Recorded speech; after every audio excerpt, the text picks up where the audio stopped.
Hello everyone, farming life in another world में हमने अभी तक 7 एपिसोड एक्सप्लेन करे हैं। लेकिन आज का जो ये एपिसोड है ये किसी एक्सप्लेनेशन के ऊपर नहीं है। इसमें भाई हम यहाँ सिर्फ पे क्या हो किसी रहा है? पर्टिकुलर भाई कैरेक्टर यहाँ के पे बारे क्या में हो बात रहा करेंगे। भाई? आज हमारा कैरेक्टर है हमारे मेन कैरेक्टर की फर्स्ट वाइफ, जिसका नाम है रोरोसी टू। आज हम इसी के बारे में बात करेंगे, तो बिना किसी देरी के इसको स्टार्ट करते हैं। पहले हम कैरेक्टर के बारे में बात कर लेते हैं। जो रोरोसी टू है वो एक वेम्पायर प्रिंसेस है, और नाम से ही पता चल रहा है वो एक तरह की वेम्पायर है जो ह्यूमन ब्लड के ऊपर सरवाइव करती है। और रू के केस में भी ऐसा ही है, वो हिराकू का खून बार बार पीती है ताकि वो अपने आप को मेंटेन कर सके। और जब कभी भी वो लो एनर्जी में होती है तो वो अपने साइज को छोटा या बड़ा कर सकती है, या फिर वो अपनी एज कम कर सकती है, जिससे कि उसकी जो स्ट्रेंथ है, वो यार तुम कह सकते हो जो उसकी ताकत है वो ज़्यादा यूज़ ना हो। इसीलिए जब हिराकू उससे पहली बार मिला था तो वो एक बच्ची की तरह दिख रही थी, क्योंकि इन्फर्नो वुल्फ ने उस पर बहुत ज़्यादा अटैक करे थे। तो बात करें रूक की एबिलिटी के बारे में, और वो मैजिक में एक्सपर्ट है, जिसमें वो बैरियर्स या शील्ड बना सकती है और अपने कपड़े बना सकती है। दूसरा, जब भी वो लो एनर्जी में होती है या तो वो अपना साइज छोटा कर सकती है या फिर वो अपनी एज कम कर सकती है ताकि वो अपनी एनर्जी को बचा सके। साथ ही साथ पूरी एनिमे में हमने कभी रूक को लड़ते हुए नहीं देखा, क्योंकि कॉम्बैट ट्रेनिंग मतलब लड़ाई रूक को पसंद नहीं है।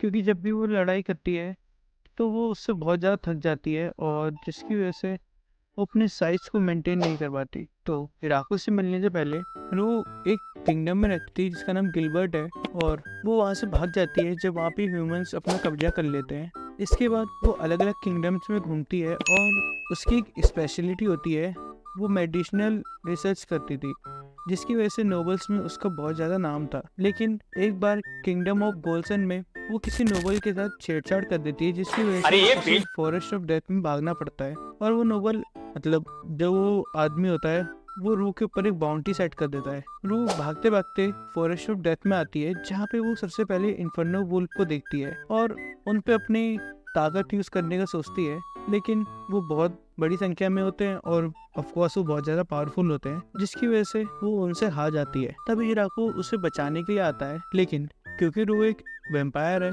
तो वो हिराकू का खून पीने के लिए उसकी गर्दन पे काट लेती है। लेकिन रू को ऐसा करता देख इन्फर्नो वुल्फ देख लेते हैं, और ये उसके मालिक की तरह एक अटैक होता है। ये देख के वो इन्फर्नो वुल्फ वापस से रू के ऊपर अटैक करते हैं, जिसकी वजह से वो वापस से हेल्पलेस हो जाती है। तो हिराकू के साथ ये उसका फर्स्ट एनकाउंटर होता है, जहाँ पे रू समझ जाती है कि ये सारे इन्फर्नो वुल्फ हिराकू के हैं, और इससे इंस्पायर हो गए वो हिराकू के साथ कुछ टाइम बिताती है।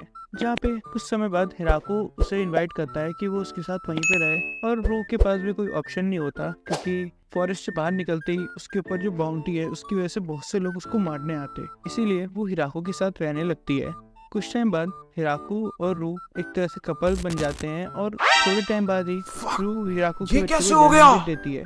बात रही कि ऐसा क्या स्पेशल है, हिराकू नहीं जानता कि रू कितनी ज्यादा फेमस है, साथ ही साथ वो एक वेम्पायर प्रिंसेस भी है। आगे आने वाले एपिसोड्स में हम देखते हैं कि कैसे जब बहुत सारे nobles the great tree village में आते हैं विजिट करने हिराकू को, तो बहुत सारी निगोशिएशन सिर्फ रू को देख के ही हो जाती है, जिसका हिराकू को बिल्कुल भी पता नहीं होता। ऐसे ही बहुत सारी स्टोरीज हैं, जैसे कि टिया की है, और हमारी ड्रैगन्स की है, दिया की है। वो हम दूसरी वीडियो में कवर करेंगे। ये एक तरह का टेस्ट वीडियो है, अगर ये अच्छी आती है तो हम आगे और भी एक्सप्लेनेशन वीडियो बनाएंगे कैरेक्टर्स के ऊपर लेके। Bye bye.